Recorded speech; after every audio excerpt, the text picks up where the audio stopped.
Es solo a partir del proceso colonial europeo en sus distintas fases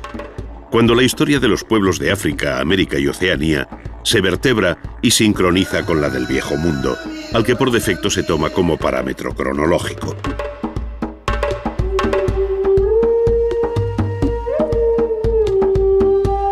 Ello entraña, sin embargo, muchas dificultades,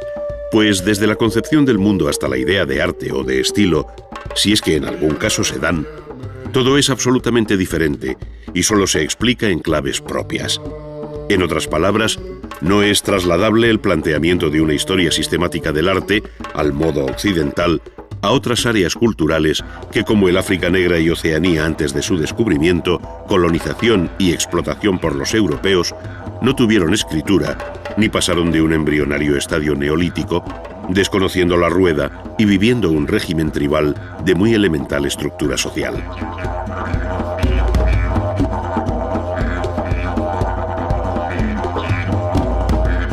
En tales condiciones, no cabe esperar sino una producción artística de limitado alcance,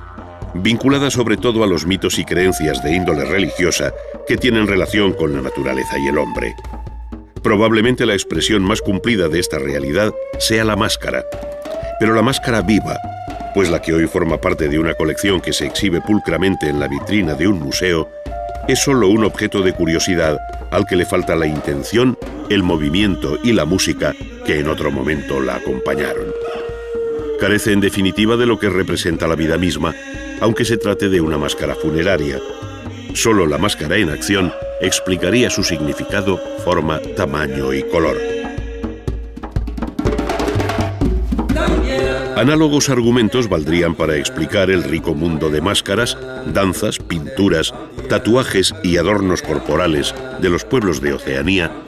pues también en sus ritos y ceremonias el propio cuerpo humano llegó a convertirse en objeto artístico que se adornaba y enriquecía de las más variadas formas. Muchas de estas expresiones artísticas, consideradas como primitivas, han permanecido luego como soterrada herencia en la memoria del hombre hasta nuestros días.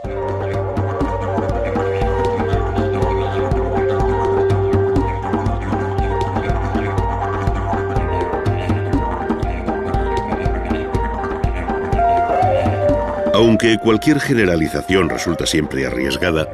cabe afirmar que más allá del matizado universo de la máscara, fue la escultura la expresión artística más compleja y que mejor se identifica con las preocupaciones existenciales, tanto en el África Negra como en Oceanía. Sabemos que las regiones estilísticas de ambos continentes son muchas y diversas, pero es posible concluir que la escultura tendió a un formato pequeño, trabajada habitualmente en madera, y que tuvo casi siempre un sentido religioso, o trascendente cuando menos, donde los antepasados pesan en la memoria individual y colectiva del grupo. Desde el punto de vista formal, la pequeña escultura tendió hacia la abstracción, haciendo de la figura humana la imagen más repetida, aunque sin desconocer la presencia de animales como el antílope o el búfalo en África.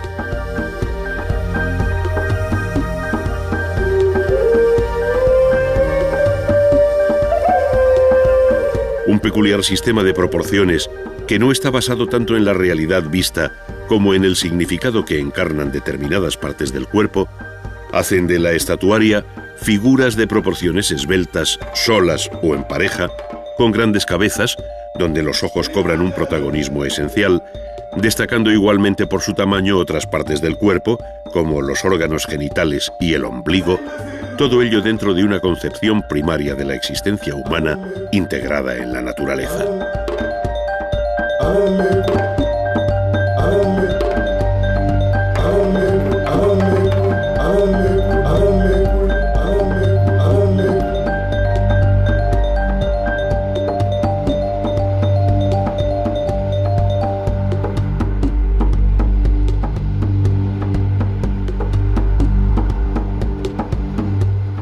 Muy diferente resulta el panorama en el continente americano,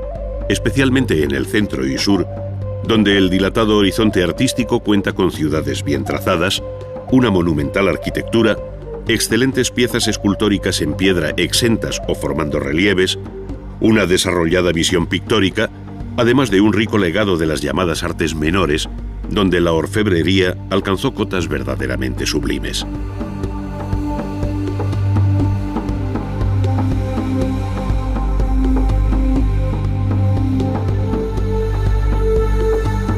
Sin duda ello se debe a una sociedad más compleja y desarrollada que conoció la escritura y un desarrollo técnico verdaderamente notable que tuvo en la cultura de los mayas, aztecas e incas sus índices más altos. Sin embargo, no fueron estos unos episodios aislados, sino que tienen su engranaje en una tupida historia cuyo calendario se sucede de acuerdo con un sistema propio de medir el tiempo.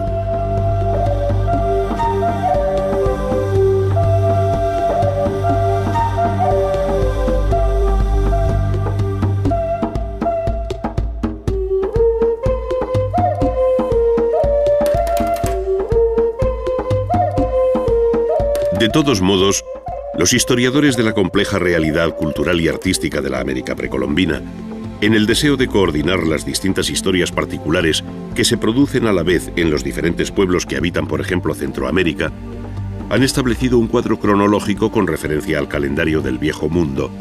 globalizando así el curso de la historia en la Tierra. De esta forma, y como cañamazo básico, se habla allí de los períodos preclásico o formativo, clásico y posclásico, cada uno con sus subdivisiones propias y en correspondencia con los siglos de la vieja Europa,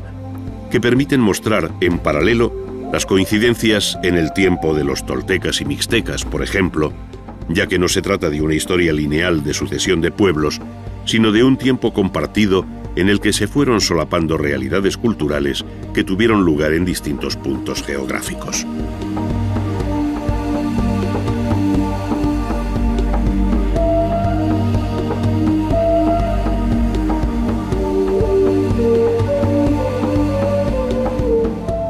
Concretamente, en el México antiguo, cuando todavía no habían desaparecido los olmecas del Golfo,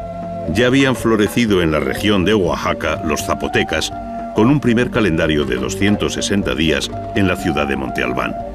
En paralelo habían surgido en otros lugares la cultura de Teotihuacán, la civilización de El Tajín y el imperio maya que sobrevivió hasta 1521, año en que los mayas quiché fueron vencidos por los españoles en la batalla de Utatlán, en tierras de la actual Guatemala.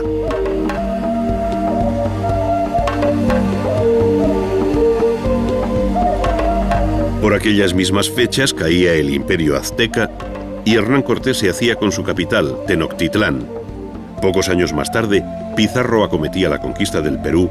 poniendo fin en 1533 al gran imperio inca, que tuvo por último soberano a Atahualpa, hijo del gran Huayna Cápac.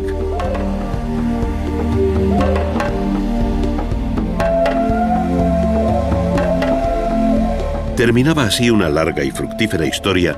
que aportó al mundo del arte algunos de sus capítulos más bellos, cuyo reconocimiento universal queda patente en la declaración como Patrimonio de la Humanidad de lugares como Teotihuacán, Palenque, Chichén Itzá, Uxmal, El Tajín y un largo etcétera, hasta llegar a Cuzco o a las cumbres de Machu Picchu, desde donde pudieran divisarse los horizontes más lejanos de aquella historia a la que se sobrepone la no menos fecunda de la etapa colonial española.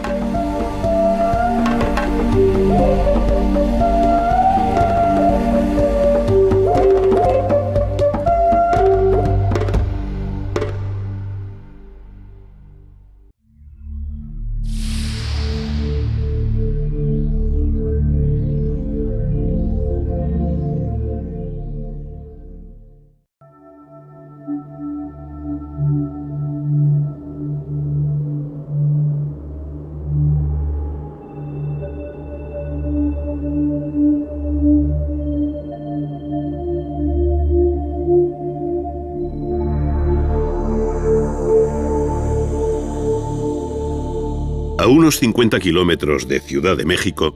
se encuentra una de las maravillas del mundo antiguo, cuyo actual silencio, solo roto por las voces de sus visitantes, dista mucho del rumor urbano que emanaba de aquella imponente ciudad que llegó a ser Teotihuacán, la ciudad de los dioses.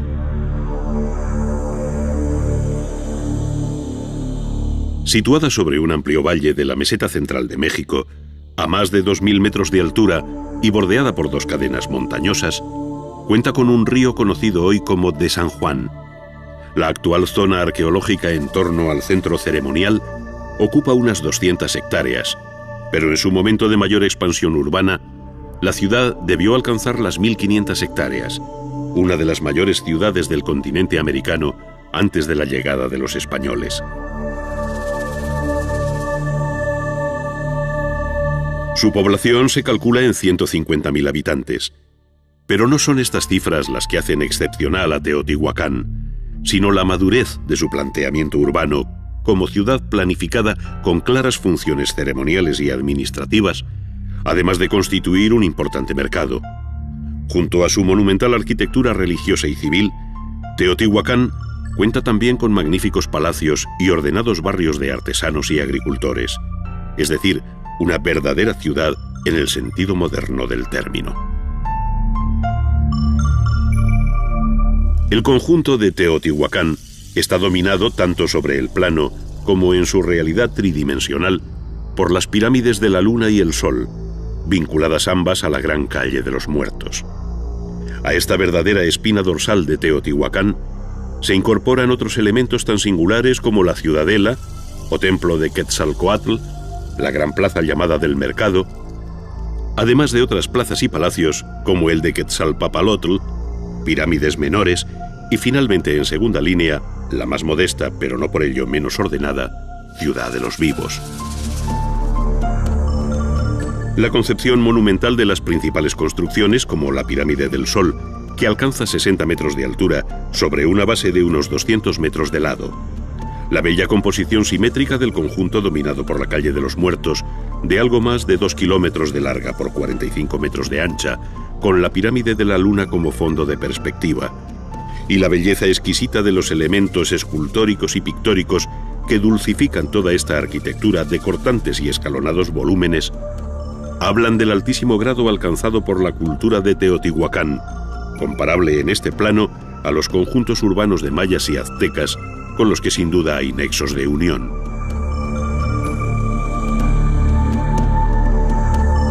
Parece seguro que los resortes de este fenómeno urbano radican en que aquí recibieron un culto muy especial tanto Quetzalcóatl, el dios de la vida representado como una serpiente emplumada,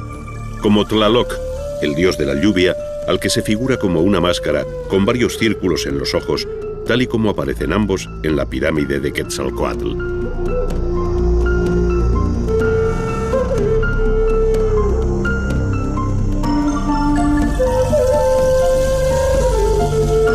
Las ciudades mayas, dispersas por un amplio sector de Centroamérica que hoy afecta a varios estados del sur de México, y muy especialmente a la península de Yucatán, Guatemala, Belice, Honduras y El Salvador, ofrecen la imagen más potente de la cultura maya. Ciudades como Tikal, en medio de la espesura de la selva guatemalteca y en un paisaje abrupto, hacen sobresalir por encima de la masa arbórea de los bosques los edificios más importantes de su sobrecogedor centro ceremonial y administrativo. Este se compone de varias acrópolis con amplias plazas, esbeltísimas pirámides, templos escalonadas, plataformas, conjuntos gemelos, palacios, juegos de pelota, mercados y baños, todo ello construido básicamente entre los siglos III y IX de nuestra era, cuando Tikal, como recuerda Leopoldo Castedo, era mayor que París, y nada había en esta ciudad que pudiera compararse, por ejemplo, con la pirámide del jaguar gigante.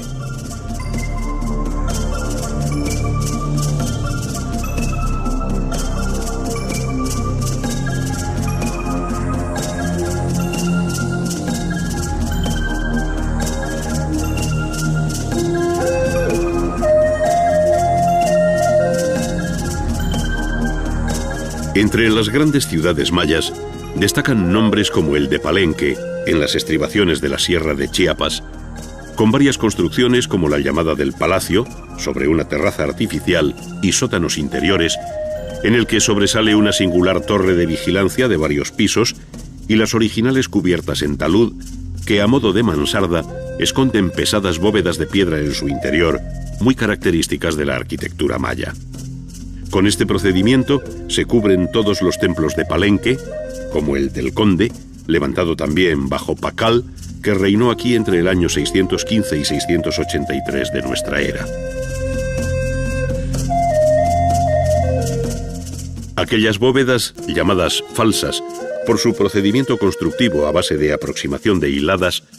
solían estar decoradas con pinturas al fresco, como aún conserva el conocido Templo de las Pinturas en Bonampak.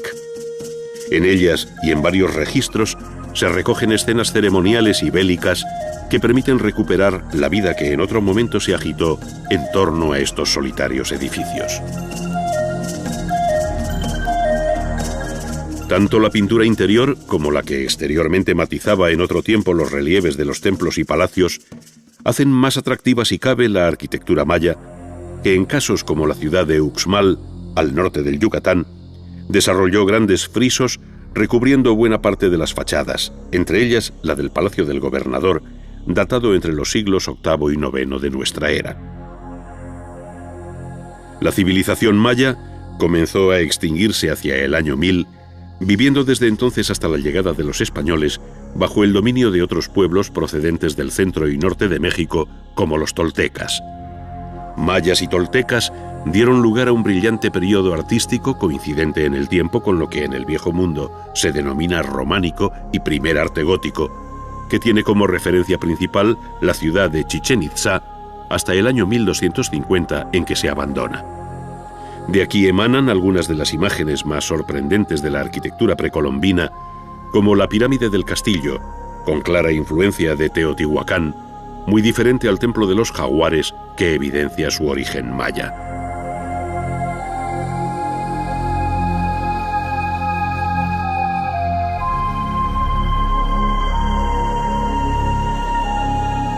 El eslabón final del arte mesoamericano pertenece por entero al pueblo azteca, que tuvo su capital en Tenochtitlán, fundada en 1345 sobre el lago de Texcoco y conquistada por Hernán Cortés en 1520. Sobre ella se construiría la actual Ciudad de México.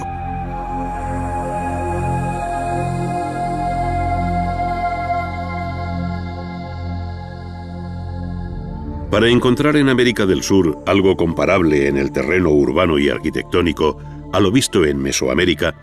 hay que trasladarse hasta la región de los Andes centrales, donde surgirá el gran imperio inca. No obstante, varias culturas preincaicas, ya en Chavín de Huántar, en Tiwanaco, en la orilla boliviana del lago Titicaca, en Chanchán, capital del reino de Chimor, o Pachacamac, entre otras, levantaron ciudadelas, palacios y templos en piedra o adobe de una gran severidad, que delatan un horizonte y una estética muy personal y distinta a lo conocido en otras áreas precolombinas.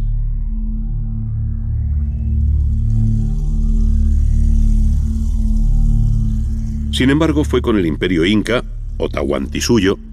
que partiendo del valle peruano de Cuzco, llegó a dominar el altiplano y costa del Pacífico, desde el sur de Colombia hasta el centro de Chile,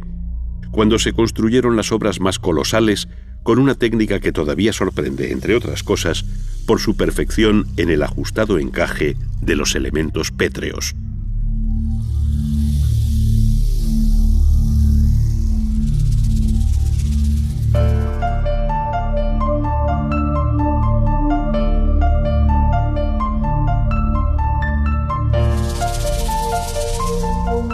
El conjunto de Machu Picchu es justamente el más conocido por el indescriptible injerto de la arquitectura en un paisaje que por sí solo ya sobrecoge. Representa sin duda una lección de adaptación al terreno que le proporciona seguridad en su condición de verdadera acrópolis sobre una cumbre a 2.700 metros sobre el mar, dominando el foso natural por cuyo lecho discurre el río Urubamba. Como en otras muchas ciudades citadas, se desconoce la finalidad última de esta fundación, que debe coincidir con la etapa final y más floreciente del imperio inca, es decir, en el corto periodo que va desde 1440 al año 1525, en que llegaron los españoles. La sólida construcción, que sienta a hueso sus piedras sin argamasa alguna, las puertas y ventanas trapezoidales, los bancales que parecen prolongar las curvas de nivel del terreno, escaleras, la plaza central, templos, palacios y casas formando barrios muy bien organizados, sintetizan este prodigio del hombre frente a la naturaleza que inspiraron a Pablo Neruda su poema Alturas de Machu Picchu.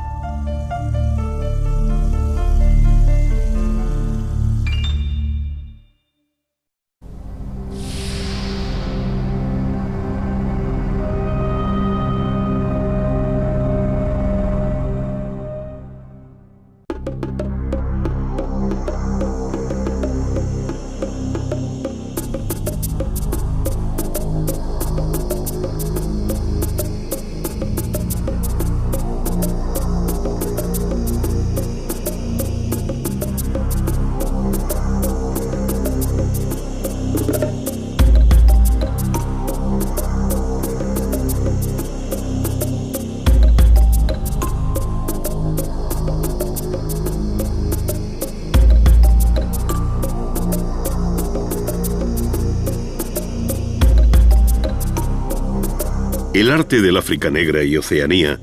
más allá de su interés etnográfico, irrumpió en el arte occidental de un modo brusco de la mano de algunos de los hombres más significativos del arte moderno, como fueron, entre otros, Gauguin y Picasso.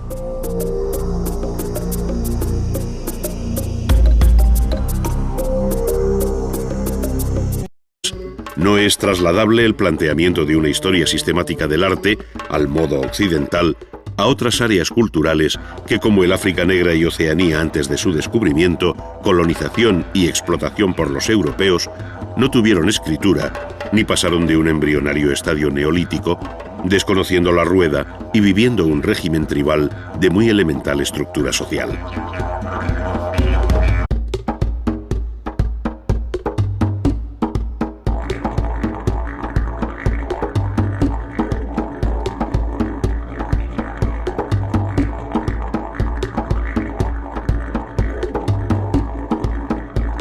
Es sólo a partir del proceso colonial europeo en sus distintas fases cuando la historia de los pueblos de África, América y Oceanía se vertebra y sincronización que se exhibe pulcramente en la vitrina de un museo es sólo un objeto de curiosidad al que le falta la intención, el movimiento y la música que en otro momento la acompañaron. Carece en definitiva de lo que representa la vida misma, aunque se trate de una máscara funeraria. Solo la máscara en acción explicaría su significado, forma, tamaño y color.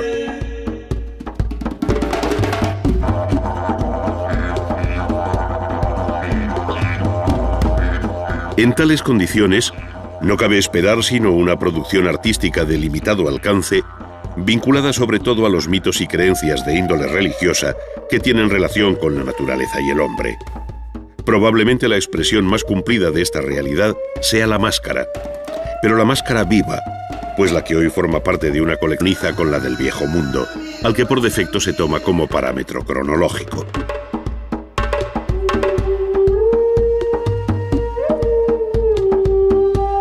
Ello entraña, sin embargo, muchas dificultades,